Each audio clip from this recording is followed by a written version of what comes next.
Hello friends, आज है हमारा second lecture 10th class SST का, जिसमें हम ज्योग्राफी पढ़ रहे हैं। और ज्योग्राफी का जो हमारा पहला चैप्टर है, रिसोर्स एंड डेवलपमेंट, इसके बारे में हम पढ़ रहे हैं।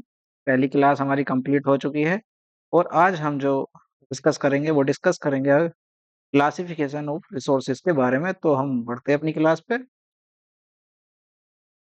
तो पहले हम डिस्कस करेंगे क्लासिफिकेशन ऑफ रिसोर्सेज। रिसोर्स क्या है, डेफिनेशन क्या है, वो हम लास्ट क्लास में बता चुके हैं। आप उसे यूट्यूब पर जाकर देख सकते हैं।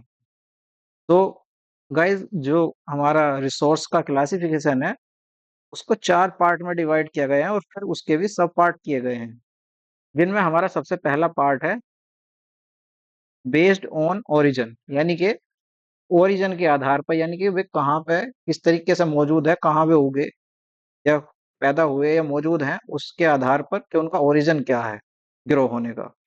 सेकंड है हमारा बेस्ड ऑन एग्जिस्टिबिलिटी, यानी कि इस आधार पर कि वे कितने नए हैं या कितने पुराने हो गए हैं।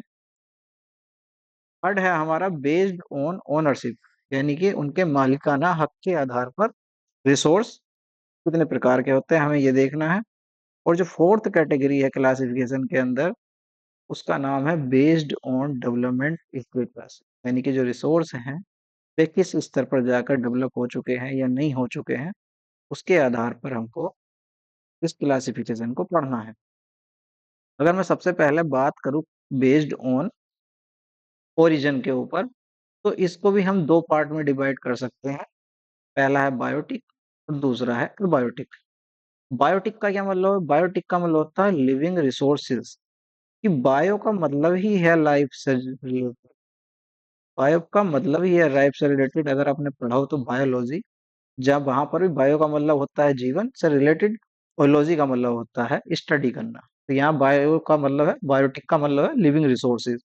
और अगर मैं लिविंग रिसोर्सेज की बात करूँ, तो जैसे हमारे फॉरेस्ट हैं, जंगल हैं, पेड़ हैं। पेड़ के अंदर क्या होती है? उसके अंदर भी एक लाइफ होती है। एनिमल है, एनिमल में लाइफ होती है। और ह्यूमंस, उनमें भी क्या है? एक प्रकार का जीवन मौजूद है, जो कहीं ना कहीं डायनामिक है। वे डायनामिक है, इसलिए वे क्या है? लिविंग है। सेकंड है हमारा एबायोटिक, यानी कि एबायोटिक का सीधा सा मतलब है नॉन लिविंग रिसोर्सेज, यानी कि उनमें क्या है? किसी प्रकार की जान, जीवन नहीं है। जैसे हमारा एयर हो गया, वाटर हो गया, मिनरल्स हो गए। तो ये क्या है? हमारे एबायोटिक रिसोर्सेज हैं। अब बढ़ते हैं हम अपनी सेकंड कैटेगरी के, जिसका नाम है बेस्ड ऑन एग्जिस्टिबिलिटी, यानी कि एग्जिस्टिबिलिटी के आधार पर। वैसे तो एग्जिस्टिबिलिटी का मतलब थकावट होता है, लेकिन यहाँ पर मतलब वही निकल रहा है कुल मिला के कि वे जो है कितने पुराने हैं, क्या उनको दोबारा रिपलनिश किया जा सकता है या नहीं किया जा सकता। तो इनको भी दो कैटेगरी में बांटा गया है। पहला है हमारा रिन्यूएबल और सेकंड है हमारा नॉन रिन्यूएबल। रिन्यूएबल क्या है? नेचुरली रिपलनिश्ड, यानी कि जिनको नेचुरली क्या हो? प्राकृतिक तौर पर प्राप्त किया जा सकता है। जैसे रीन्यू का मतलब भी क्या होता है? पुनः नया करना, यानी कि रिन्यूएबल मतलब पुनः प्राप्त करना या नया कर देना। जिनको नेचुरली क्या किया जा सके? रिपलनिश्ड किया जा सके, यानी कि पुनः प्राप्त किया जा सके। जैसे सोलर एनर्जी है, जिसमें हमारा सबसे अच्छा एग्जाम्पल, तो ठीक है ना, आज मतलब आज धूप निकली है, आज सूरज निकला है, तो आज भी हमें सोलर एनर्जी मिलेगी। कल सूरज निकलेगा तो कल भी हम सोलर एनर्जी का यूज कर सकते हैं, यानी कि जब तक सूरज है तब तक उसको हम रिन्यू कर सकते हैं। उसी प्रकार से वाटर है हमारा, पानी बारिश पड़ी उसे धरती के नीचे पहुंचा दिया बोरवेल के द्वारा, तो वो भी क्या है? एक प्रकार से रिन्यू हो सकता है। फॉरेस्ट भी हमारे रिन्यू हो सकते हैं। पेड़ काट दिए गए लेकिन दोबारा पेड़ लगाए भी जा सकते हैं। ठीक है। नॉन रिन्यूएबल की बात अगर मैं करूं, जिनको द्वारा रिन्यू नहीं किया जा सकता, यानी कि वे क्या है? लिमिटेड क्वांटिटी में हमारे पास मौजूद है ऐसे रिसोर्सेज जो लिमिटेड हैं। ठीक है ना। अब लिमिटेड कैसे हैं? जैसे कोयला है, कोयले की कुछ खाने हैं। जब वे खत्म हो जाए, कोयला खत्म हो जाएगा, तो हमारे पास, क्योंकि कोयला बनने में क्या होता है? एक लंबा समय लगता है। ठीक है ना। इसी प्रकार से पेट्रोलियम है, ये भी एक समय ऐसा आएगा जब पेट्रोलियम क्या होगा? खत्म हो जाएगा। इसलिए अगर आप देख रहे हो, तो जो हमारी सेंट्रल गवर्नमेंट है, वो क्या कर रही है? इस बात पर ज्यादा ध्यान दे रही है कि हम क्या करें? रिन्यूएबल एनर्जी की तरफ, यानी कि जो हमारी सोलर एनर्जी है उसकी ओर ज़्यादा बढ़े। यही कारण है कि आप देख रहे हो इलेक्ट्रिकल व्हीकल वगैरह भी मार्केट में बहुत तेज़ी के साथ बढ़ रहे हैं। और सेकंड जो रीज़न है इलेक्ट्रिक व्हीकल के बढ़ने का, एक पॉल्यूशन भी एक बड़ा रीज़न है। आप जानते हैं जितने भी नॉन रिन्यूएबल रिसोर्सेज हैं, ज़्यादातर कोयला हो या पेट्रोलियम हो, ये क्या होते हैं, बड़े स्तर पर पॉल्यूशन क्रिएट करते हैं। ठीक है ना? तो आप यहाँ पे याद रखेंगे जो भी इस प्रकार के रिसोर्सेज हैं जिन्हें दोबारा से क्या हो सका है, रिफाइंड नहीं किया जा सकता, प्राप्त नहीं किया जा सकता, ये सब क्या है, हमारे नॉन रिन्यूएबल रिसोर्सेज हैं। बढ़ते अपने थर्ड कैटेगरी की ओर। हमारी थर्ड कैटेगरी है बेस्ड ऑन ओनरशिप, यानी कि ओनरशिप के आधार पर, यानी कि मालिकाना हक के आधार पर। तो इसमें जो पहली कैटेगरी है वो है इंडिविजुअल। इंडिविजुअल का मतलब होता है जो पर्सनल होते हैं, जैसे कि आपका घर हो गया या आपकी जमीन हो गई, वे सब क्या है, पर्सनल रिसोर्सेज हैं। इसमें भी लिख रहा है ओन बाय प्राइवेट इंडिविजुअल्स, जो प्राइवेट इंडिविजुअल्स के द्वारा ओन किए जाते हो, जैसे लैंड हो गई, हाउसेज हो गई, ये सब क्या है, हमारे इंडिविजुअल रिसोर्सेज हैं। सेकंड है हमारा कम्युनिटी, जो कम्युनिटी से बने हुए हैं, जिनमें पूरी कम्युनिटी का योगदान रहता है। शेयर्ड बाय कम्युनिटी, जैसे कम्युनिटी के बीच में क्या किया जा सके, शेयर किया जा सके। जैसे पार्क, पार्क में ऐसा तो है नहीं किसी इंडिविजुअल का होगा, पार्क है उसमें आप भी जा सकते हो, कोई और भी आ सकता है। प्लेग्राउंड हो गया, सेम कंडीशन दोनों के लिए। ठीक है ना?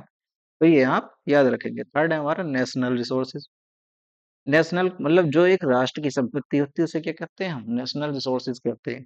ठीक है ना?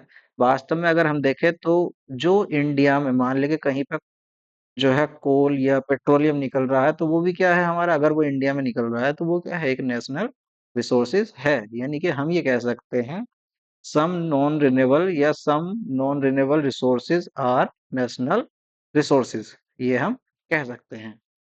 अब इसमें क्या होता है, कंट्रोल्ड बाय गवर्नमेंट, जो नेशनल रिसोर्सेज है उन्हें कंट्रोल किया जाता है किसके द्वारा, गवर्नमेंट के द्वारा। जैसे रिवर होगी, कुछ फॉरेस्ट हो गए, वन विभाग का क्षेत्र आपने सुना होगा।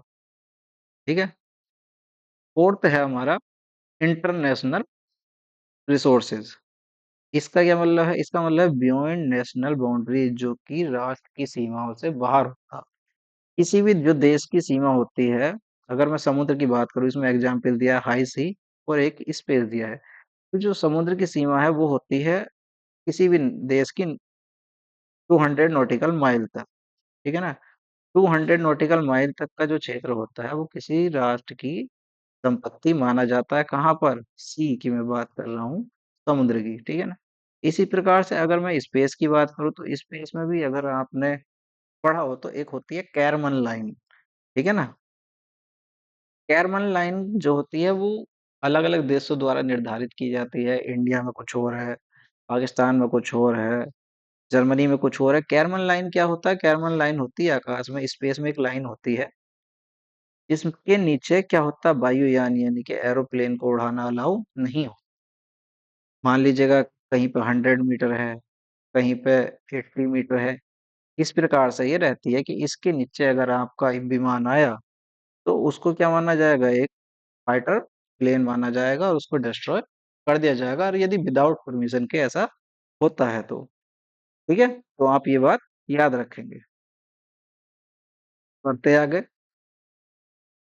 फोर्थ है हमारा बेस्ड ऑन डेवलपमेंट स्टेटस, यानी कि विकास के आधार पर भी हम क्या कर सकते हैं, रिसोर्स को डिवाइड कर सकते हैं। जिनमें पहला है पोटेंशियल। देखो पोटेंशियल का मतलब आप सभी जानते हो, जिसमें कुछ क्षमता हो उसे क्या कहते हैं, पोटेंशियल। जैसे कई बार हम किसी लड़के को खेलते हुए देखते हैं या पढ़ते हुए देखते हैं तो हम इस बात की अक्सर चर्चा करते हैं कि यार उस लड़के में पोटेंशियल बहुत है। ठीक है ना?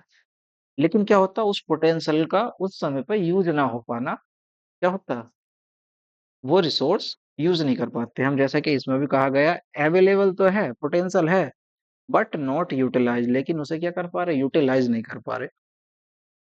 जैसे अगर मैं एग्जांपल की बात करूं तो सोलर एनर्जी इन डेजर्ट, यानी कि जो हमारी क्या है, सोलर एनर्जी है डेजर्ट में। जैसे हम अपने भारत की बात करें तो थार का जो रेगिस्तान है हमारा, थार डेजर्ट, ठीक है ना, उसमें क्या है, उसमें पोटेंशियल तो है कि यहाँ से बहुत बड़े स्तर पर सोलर एनर्जी क्रिएट की जा सकती है, लेकिन क्या है हमारे पास, हम उसको यूटिलाइज नहीं कर पा रहे, और यूटिलाइज ना कर पाने का एक सबसे बड़ा रीजन क्या है, हमारे पास उस स्तर की टेक्नोलॉजी अभी नहीं है, या हमारे पास उतना बड़ा अभी क्या है, जो इकोनॉमिक सपोर्ट है वो नहीं है कि हम वहां पर बहुत बड़े स्तर पर सोलर एनर्जी के लिए पैनल या कुछ भी लगा पाए, ठीक है ना। सेकंड है हमारा डेवलप। डेवलप का मतलब है यूज विद एग्जिस्टिंग टेक्नोलॉजी, जिसका यूज किया जा रहा हो किसके आधार पर, जो वर्तमान में मौजूद टेक्नोलॉजी है उसके आधार पर उसका यूज किया जा रहा हो। जैसे कोल रिजर्व मतलब कोयला निकालने के लिए हम क्या करते हैं, टेक्नोलॉजी का यूज कर रहे हैं, तो वे क्या है, डेवलप है। थर्ड है हमारा स्टोव। स्टोव का क्या मतलब है, exist but lack of technology for use. Exist तो करते हैं, लेकिन जैसे हमारे यहाँ पर मान लीजिए कहीं पर पता चला कि यूरेनियम निकलता है, यूरेनियम निकलता तो है ठीक है, वहां पर हमें पता चल गया कि इस जंगल में या इस वन में जो है यूरेनियम का भंडार है, लेकिन हमारे पास उस प्रकार की टेक्नोलॉजी नहीं है कि हम उसको क्या कर पाए, निकाल पाए।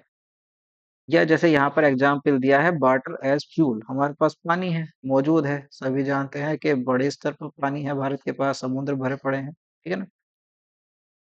लेकिन दिक्कत क्या है, हम उस पानी को अभी फ्यूल की तरह यूज नहीं कर पा रहे। तो ये क्या है, एग्जिस्ट तो करता है, वाटर है, लेकिन हम उसका यूज एज ए फ्यूल नहीं कर पा रहे। और क्यों नहीं कर पा रहे, क्योंकि हमारे पास उस स्तर की टेक्नोलॉजी नहीं है। हालांकि अब सुनने में आ रहा है कि हाइड्रोजन से चलने वाली स्कूटी वगैरह तैयार हो रही है, लेकिन अभी वो उतने बड़े स्केल पर नहीं है, क्योंकि अभी तो हमारे यहाँ पर इलेक्ट्रिक जो स्कूटी है या व्हीकल है, फोर व्हील या टू व्हीलर, उसमें भी अभी क्या है, उतनी ज्यादा ग्रोथ देखने को नहीं मिलती। फोर्थ है हमारा रिजर्व्स, जो अवेलेबल तो है फॉर फ्यूचर, लेकिन वे भविष्य के लिए अवेलेबल है, ना कि वर्तमान के लिए। जैसे वाटर इन डैम्स, वाटर क्या होता है, डैम्स में स्टोर किया जाता है, किस लिए, ताकि भविष्य में ऐसी संकट आ जाए कि सूखा पड़ जाए या कुछ हो जाए, तो उस पानी का क्या किया जा सके, यूज किया जा सके, ठीक है। आई होप यहाँ तक सबको क्लियर हो गया होगा। तो हमने क्या कर दिया, इनको क्लासिफिकेशन और रिसोर्सेज, फोर्थ पार्ट में हमारा हो गया based on origin, based on exhaustibility, third है बेस्ड ऑन ओनरशिप, फोर्थ है बेस्ड ऑन डेवलपमेंट स्टेटस।